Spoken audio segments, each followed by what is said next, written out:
आज दोस्तों इस वीडियो में हम बहुत अहम टॉपिक पर बात करने वाले हैं और ये वीडियो बहुत ही ज्यादा इंटरेस्टिंग और इंफॉर्मेटिव होने वाली है।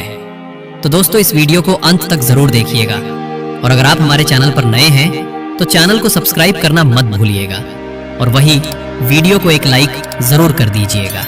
सोचिए, अगर आपके हाथ में दुनिया का सबसे ताकतवर पद, जहां सिर्फ एक साइन से करोड़ों लोगों की जिंदगी बदल सकती हो, जहां आपके हर फैसले पर पूरे देश की दिशा तय होती हो, क्या आप कभी उस कुर्सी को खुद छोड़ देंगे? एक ऐसा पद जिसे सिर्फ सत्ता की कुर्सी नहीं बल्कि देश की आत्मा कहा जा सकता है। ये कुर्सी ताकत भी देती है और जिम्मेदारी भी। लेकिन क्या आप जानते हैं कि भारत के इतिहास में अब तक सिर्फ 3 प्रधानमंत्री ऐसे रहे हैं जिन्होंने स्वेच्छा से इस कुर्सी को छोड़ा है। हाँ, आप सही सुन रहे हैं। इतने बड़े लोकतांत्रिक देश में जहां 75 साल से ज्यादा का राजनीतिक सफर हो चुका है, सिर्फ 3 प्रधानमंत्री ही ऐसे हैं जिन्होंने इस्तीफा दिया। आइए जानते हैं उनकी पूरी कहानी। पहला प्रधानमंत्री मोरारजी देसाई, जिन्होंने 1970 से 1979 तक भारत पर शासन किया।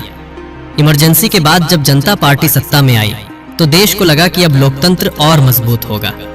मोरारजी देसाई देश के पहले गैर कांग्रेसी प्रधानमंत्री बने। लेकिन राजनीति हमेशा सरल नहीं होती। जनता पार्टी के अंदर ही खींचतान शुरू हो गई। नेताओं के बीच आपसी मतभेद और टूट-फूट इतनी बढ़ी कि सरकार का बहुमत ही चला गया। 1979 में हालात ऐसे बने कि मोरारजी देसाई को संसद में बहुमत नहीं मिला और उन्होंने गरिमा के साथ प्रधानमंत्री पद से इस्तीफा दे दिया। ये लोकतंत्र का वो पल था जब सत्ता से चिपके रहने के बजाय उन्होंने पद छोड़ना बेहतर समझा।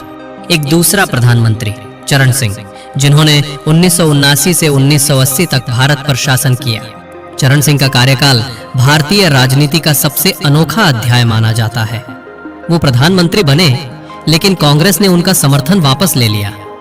स्थिति ये थी कि वे प्रधानमंत्री की शपथ तो ले चुके थे लेकिन लोकसभा में विश्वास मत साबित ही नहीं कर पाए। मतलब बिना सदन में बहुमत दिखाए ही उन्हें इस्तीफा देना पड़ा। चरण सिंह सिर्फ कुछ महीनों के लिए प्रधानमंत्री रहे, लेकिन उनका इस्तीफा ये बताता है कि भारतीय लोकतंत्र में बहुमत ही सबसे बड़ा हथियार है। तीसरे प्रधानमंत्री अटल बिहारी वाजपेयी। अटल बिहारी वाजपेयी एक ऐसा नाम जिसे पूरा देश सम्मान से याद करता है।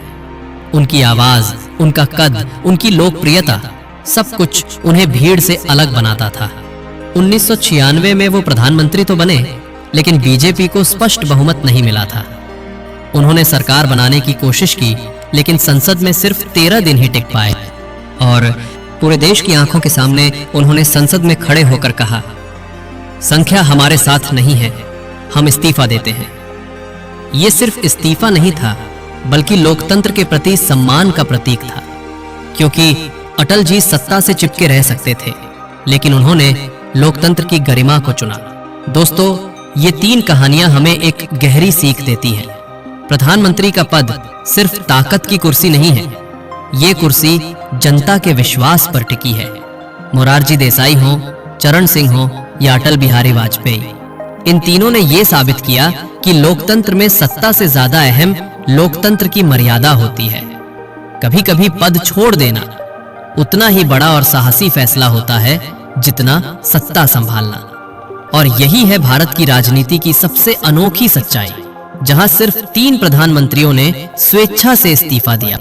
आगे भी इस तरह की इंफॉर्मेटिव वीडियो हमारे चैनल पर अपलोड होते रहेगी।